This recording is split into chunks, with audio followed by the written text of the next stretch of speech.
kaparehas, narito po tayo sa Barangay Santa Catalina, Bata, kung saan ay makapanayin po natin ang butihing lingkod po ng barangay, naglilingkod ng serbisyo, nagmamalasakit, gumagawa at gagawa pa ng maraming kabutihan dito po sa Barangay Santa Catalina, Bata, San Ildefonso, Bulacan. Sige, nagalang po ng barangay, Kapitan Celestino Mananggit. Kap, kumusta na po ba kayo? Okay lang naman po, so far. Okay, Kap, kumusta na po ba sa ngayon ang ating Barangay Santa Catalina, Bata?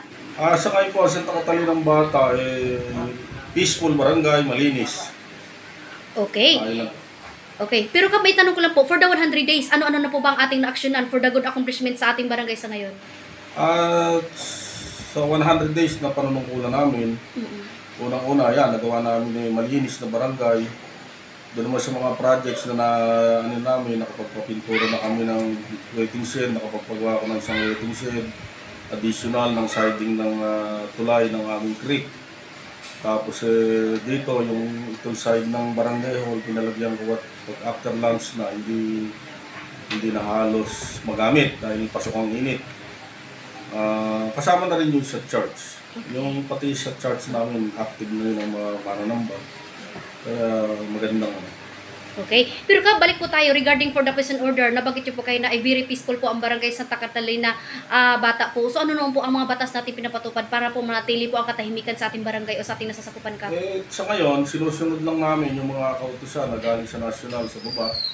Ngayon, ito, unang-una, yung maingay na tambutso, pangalawa, yung curfew, at saka yung sa sound. Pero may mga ipatutupad pa kami. Kaya lang, siyempre, bago lang tayo sa panunungkulan, hindi natin po pwedeng i-please agad-agad ang ating community. Kailangan hinay-hinay lang. At dapat lahat ng kautusan natin nakasangguni sa kanila. Hindi ko naisip natin, tayo yung nasa panunungkulan, naisip mo yung ganun, gagawin mo agad. Kailangan may sanggunihan tayo, isasangguni natin. Wow, okay. So Kap, dito naman po tayo sa kalinisan. And congratulations po, isa po kayo sa ating pinakamalinis na barangay sa bayan ng San Ildefonso. Salamat. Okay. So regarding sa kalinisan po, ano naman po ang pinapatupad niyo po dito, Kap?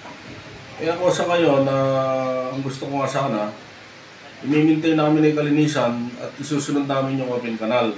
Kaya lang, ang isang problema nga ng barangay namin, isa kami sa maliitang hira. Siguro, baka yung sa pagawain namin, yung mga 10,000 a month lang ang nasi-save.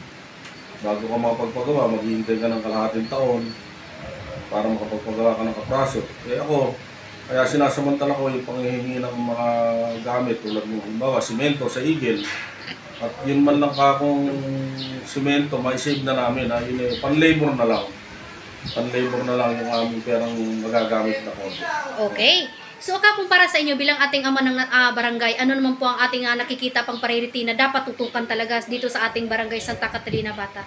Ako ang nakikita ko rito talaga sa community yung pagkakaisa sa Santa Catalina ng Bata kasi medyo komplikado ng konti dahil unang-una kasi dito sa amin iba-ibang relihiyon. Merong born again, may saksi, tapos may Iglesia ni Cristong Buhay, Katoliko, dating daan. Doon medyo may komplikado na kaunti kasi siyempre hindi mo maipi-please ang bawat tao na aayain mo sa ganitong okasyon dahil magkakaiba nga ng paniniwala. Pero ako, yung sa akin ay may halong pakiusap na basta alang-alang sa barangay, magkaisa kami. Tulad kahapon, naglinis, basta tulong-tulong kami. Okay, so amisahin na lang, Kap, sa ating mga minamahal na kabarangay na sila po ay patuloy na sumusunod sa inyong mga magandang batas na pinapatupad dito po sa ating barangay. Kaya ako, gusto kong iparating sa mga kabarangay ko na basta magkaisa kami. At ako, bukas yung pandinig ko sa kanila na lahat ng babalakin, pagdidibatihan, iparating lang sa amin. Kung halimbawa, meron silang hindi gusto, iparating lang sa amin at yun, kung sino yung nakararami, yun ang masusunod. Nakikiusap ako na ipagpatuloy yung kalinisan ng barangay at maging tayo ay alerto lagi sa mga ibang muka dahil yan yung umpisa para mabuo yung krimen. Okay. So, mensahe nyo rin naman po, Kap, sa inyong mga nagsiservisyo dito sa ating barangay o barangay Kawani, dito po sa ating barangay. Lubos ang aking pasasalamat sa mga kasama ko rito sa barangay dahil sa pakikiisa nila, kaya kahit na maliit ang ira ng barangay namin, umuusad kami unti-unti. Okay, yan po ang mensahe ng ating butihing lingkod po ng barangay dito po sa barangay Santa Catalina, Bata, San Ildefonso, Bulacan. Nakapanayin po natin ngayon ang butihing lingkod po ng barangay, Kapitan Celestino Mananggit. Magandang araw po mga kaparehas. Mula po dito sa barangay Santa Catalina, Bata, Lay Castro po ng Parehas News. Ingat-ingat po kay Kap, inyong family. Kalbisa so. Maraming salamat po.